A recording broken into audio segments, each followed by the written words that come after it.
Pour some water into a pot and get it up to a simmer. A lot of recipes will tell you to spike the water with a bit of vinegar in order to help the egg whites coagulate. However, this can actually cause them to overset and go tough, so just stick with the water.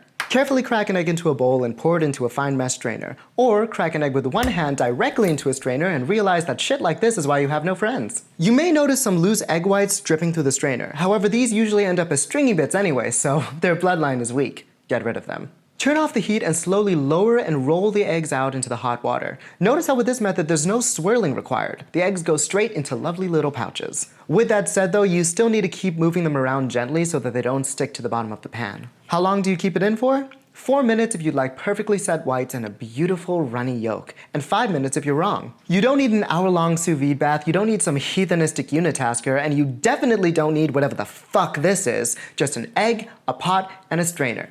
And hopefully hollandaise. Should I make a video on that?